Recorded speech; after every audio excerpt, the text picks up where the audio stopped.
Bonjour, je suis le professeur Christian Debris, donc je suis PUPH, professeur d'université et praticien hospitalier aux hôpitaux universitaires de Strasbourg, à l'hôpital Auquier, en chirurgie ORL et cervico-faciale. C'est comme autre fonction aussi d'être le directeur général de l'Institut hospitalo-universitaire de Strasbourg. En ce qui concerne donc la robotique, en fait, on en a une certaine expérience à deux niveaux. La première expérience, c'est donc quotidienne dans l'utilisation de la robotique qui sont proposées, notamment pour la chirurgie de l'oreille. On appelle le robotol, c'est dans le cas des implants cochléaires, c'est pour les gens qui sont sourds et pour permettre de mettre dans un tout petit orifice un guide afin de mettre un certain nombre d'électrodes de manière extrêmement précise. Au lieu d'avoir un geste, pour voir aussi, on a un tremblement physiologique quand les choses sont toutes petites et que ça fait un millimètre.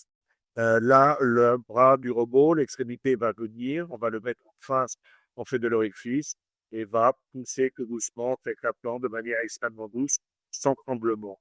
Donc, on peut voir que les robots peuvent avoir des fonctions extrêmement précises et uniques, mais on a aussi le robot bien connu d'Avinci, qui est utilisé aussi en chirurgie ORL, avec une utilisation notamment plus large pour retirer des cancers au niveau de l'oropharynx ou du larynx.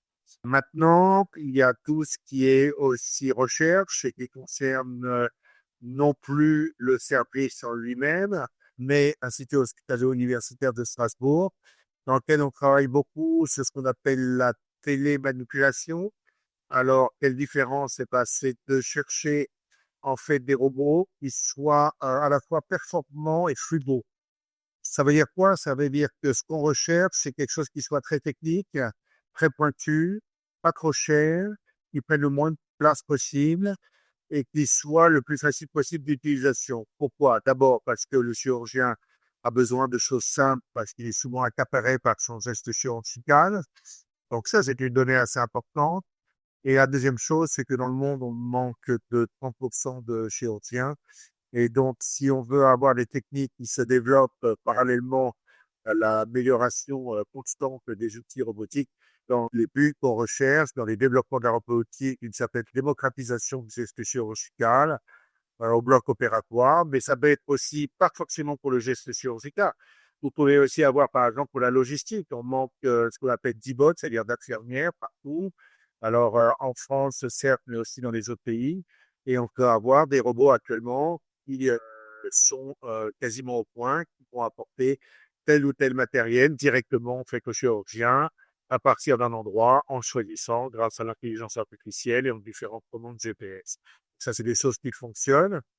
Et est-ce qu'on aura un jour une robotisation complète? Bon, bah, vous savez peut-être que l'intervention pour l'instant du chirurgien est absolument obligatoire. La question, est-ce que vous seriez rassuré que le chirurgien arrive, vous dit bonjour, et puis écoutez, c'est le robot qui vous opère, je m'en vais, et je reviens dans 2 heures parce que là, c'est faire un tennis ou jouer au golf. Mais vous en faites pas, il marche vraiment à la perfection, c'est super. Alors, peut-être que oui, parce qu'il y a eu une expérimentation qui a été faite en 2025, notamment au Johns Hopkins Institute, d'une robotisation absolument complète, notamment pour enlever ce qu'on appelle une cholécystectomie, pour enlever la vésicule biliaire. Mais évidemment, c'était pas chez un homme, mais ça a été fait en expérimentation animale et avec toute une équipe autour. Donc, on voit que les premiers prémices, en fait, d'une chirurgie complète sont en cours avec des questions, en dehors des questions éthiques et évidemment de ce qu'on a au patient et de le protéger, c'est qui est responsable en cas de problème, est-ce que c'est le chirurgien ou est-ce que c'est le fabricant? C'est des problèmes aussi d'assurance qui sont assez considérables et auxquels il faut réfléchir. Et puis avec le développement d'IA, on développe et on réfléchit de plus en plus à la robotique et donc couplée à l'intelligence artificielle en intégrant, en fait, directement les données. Donc, bah, les données, vous savez que actuellement, dans le monde entier, c'est une course à l'exploitation de toutes les données, les milliards et milliards de données qu'on peut récupérer en permanence, tant au niveau des crimes chirurgicaux que de l'ensemble des patients, que des numériques. Et on peut parfaitement concevoir, en tout cas techniquement, c'est tout à fait possible, que cette intelligence artificielle va les intégrer dans les robots pour avoir une aide absolument directe. Je prends un exemple. Par exemple, un scanner est fait d'une certaine partie du corps. intégré par le robot et le robot immédiatement va savoir quoi faire parce que donc il est préprogrammé pour l'intervention pour lequel le chirurgien souhaite utiliser. Donc la robotique a un grand avenir, elle est utilisée actuellement de manière plutôt ponctuelle. Il faut savoir que quand un système est acheté, ben après il est utilisé pour une seule fonction, c'est un coût assez considérable en fait pour la société parce que ben, l'hôpital va acheter un robot qui a une seule fonction pour une seule spécialité et on voit qu'il y a une nécessité, en fait, d'être multidisciplinaire avec ces intégrations de données dans les robots futurs.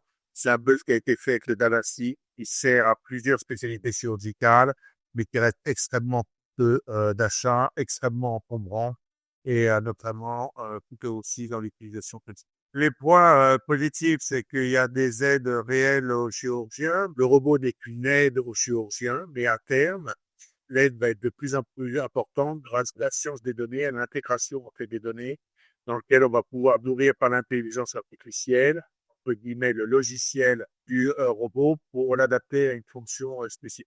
L'inconvénient, je l'ai dit, c'est le problème financier et c'est de savoir comment réunir à terme des robots qui soient de plus en plus petits, moins encombrants et qui soient multidisciplinaires dans la mesure du possible, utilisés par le plus de monde possible. Et il faut bien se dire aussi que, en fait, le robot n'est rien euh, et que c'est le chirurgien qui va, ou le médecin qui va demander à quoi il peut être bon pour l'utiliser pour les soins des patients et pour l'amélioration en fait de la santé des patients.